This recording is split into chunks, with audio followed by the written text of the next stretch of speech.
Brennan Davis from Bedrock Games and the Bedrock blog, and today I'm going to be reviewing The Assassin, a 1967 release by Shaw Brothers starring Jimmy Wang Yu and directed by Cheh.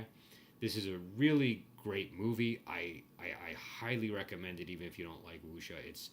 It's just a classic epic historical film with romance, politics, plenty of fights, but it's not overwhelming with that. If you're not somebody who needs a fight every 5 minutes, you'll be fine with this one. If you're somebody that needs a fight every 5 minutes, like me, you'll still like it because all of the work that goes into the story and the characters gives the fights more weight when they happen. So there are fewer fights, but you feel a little more invested in them when they happen, and all of the fights are fairly logical and meaningful. They're not just there to be there. They all have a important story reason for occurring.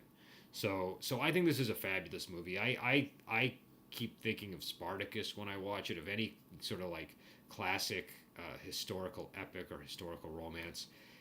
It just has everything. It's got you know beautiful shots, really well drawn characters that pull you in and make you want to follow them around and spend time with them.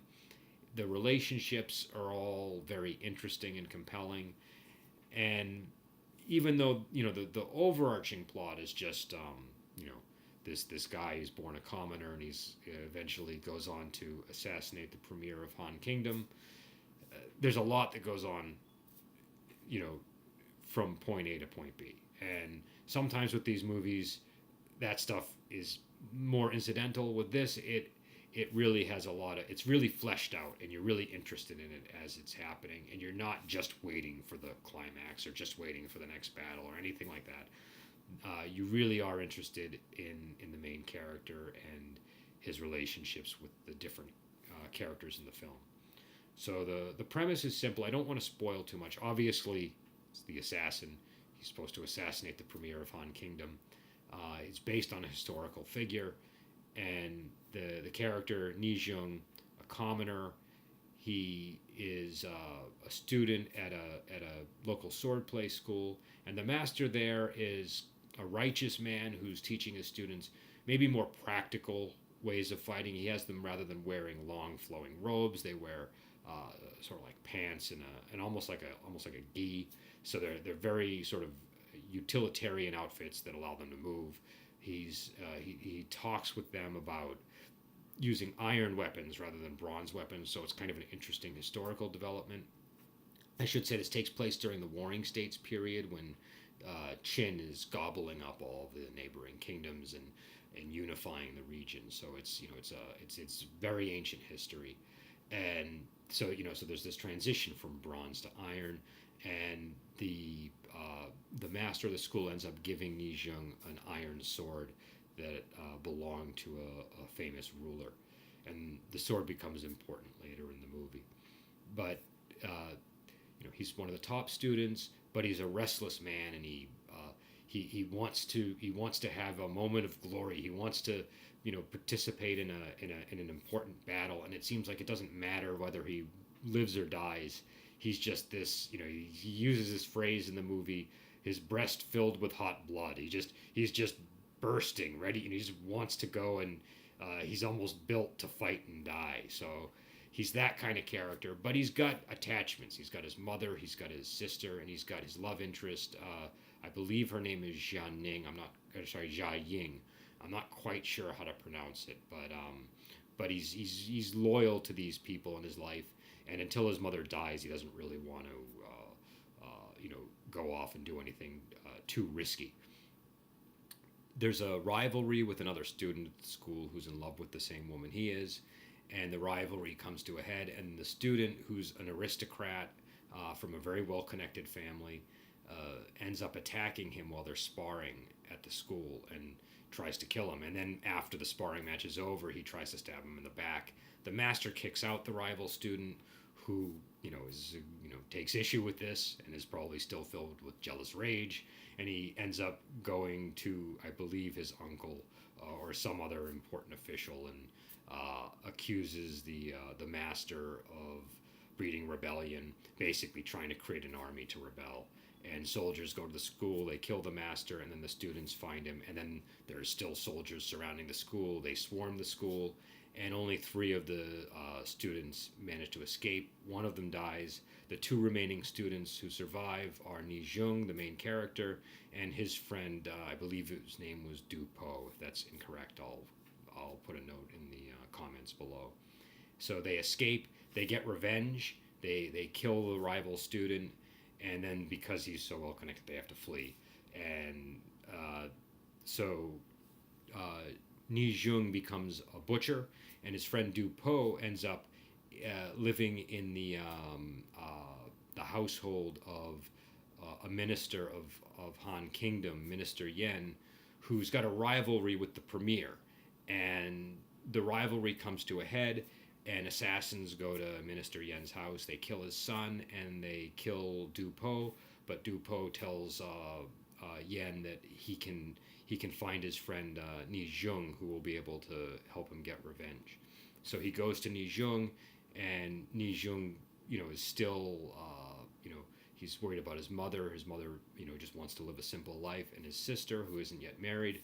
So he becomes sworn brothers with Mr. Yen, and but basically tells him, I can't accept your gifts. I can't do anything. I can't owe you anything, and I can't perform any tasks for you until my mother dies. So the mother eventually dies. He goes back to Mr. Yen, and he says, I'm ready to do whatever it is you wanted me to do several years ago. Mr. Yen tells him about everything that happened and says he wants him to assassinate the premier of Han Kingdom. And so then he goes and he goes on his big final climactic battle in killing the premier.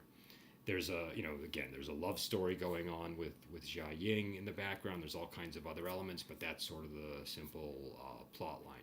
The grand finale of this movie is amazing. This is one of the best fight scenes I've ever seen. It's very reminiscent, if you've ever seen Golden Swallow, which also stars Jimmy Wang Yu.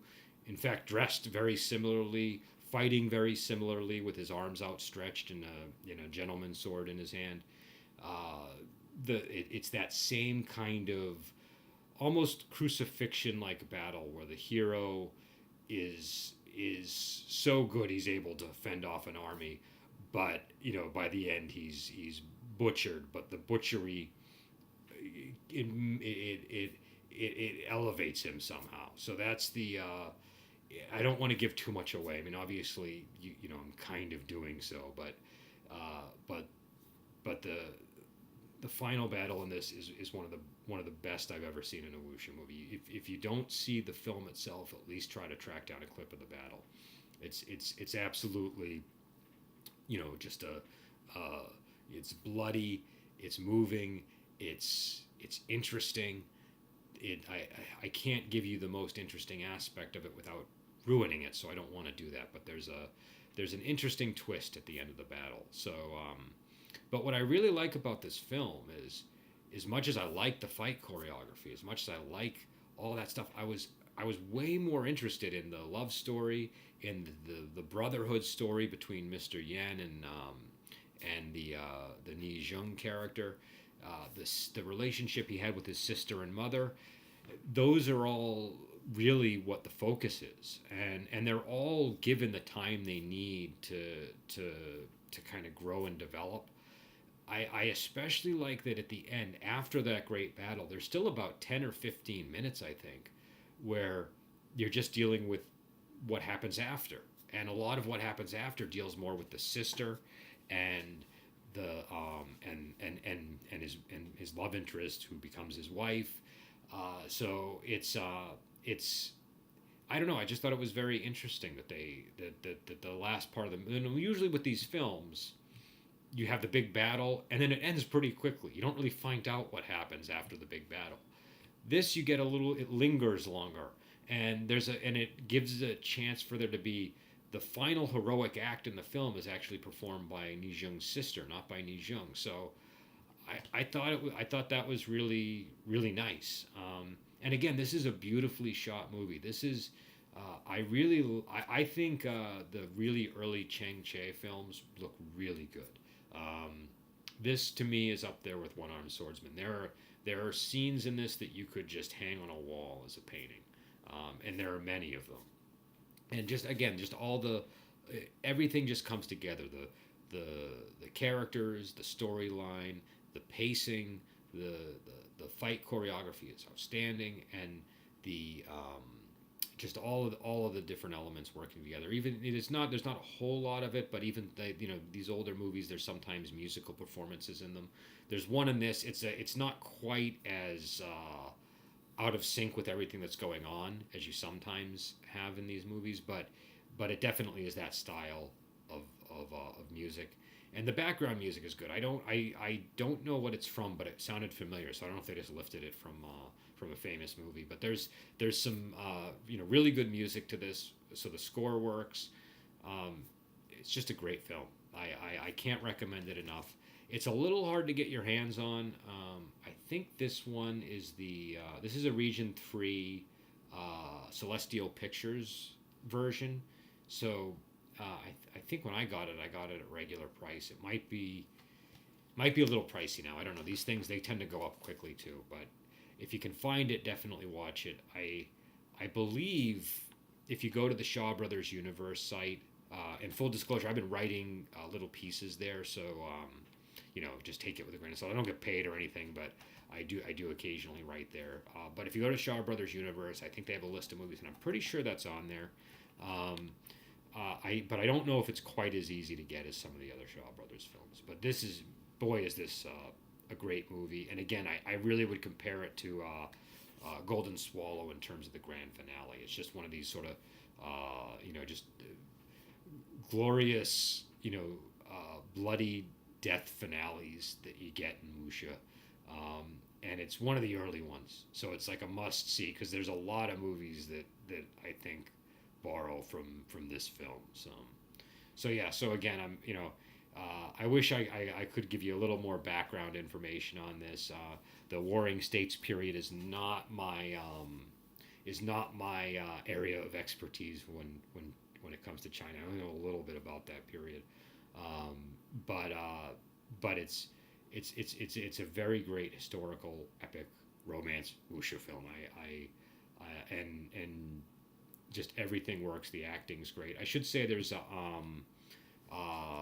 Tien Feng is in it, and he plays Yen, and he's outstanding. He's really one of the things that works in this movie. Everybody's great though. It was just it's just one of those films where it just feels like a classic. I know it's not as well known as some other classic movies, but this is I don't know. To me, it rivals any classic film that I've seen. So all right, The Assassin, Jimmy Wang Yu, directed by Chang Cheh. I will hopefully have some more wuxia movie reviews. I might also be reviewing some recent films that aren't necessarily a pure wuxia type movie. I recently saw Monster Hunt, and I kind of want to talk about that, so I might. And I saw Black Mass with Johnny Depp, and I'm from Boston. I don't normally do modern crime movies on this thing, but I kind of want to talk about that because I'm from the area, and I thought it was a really good movie. So if people are interested, let me know. I'll do a Black Mass review. I'm trying to keep this focused on the wuxia though. So, all right. Until next video, I will talk to you later.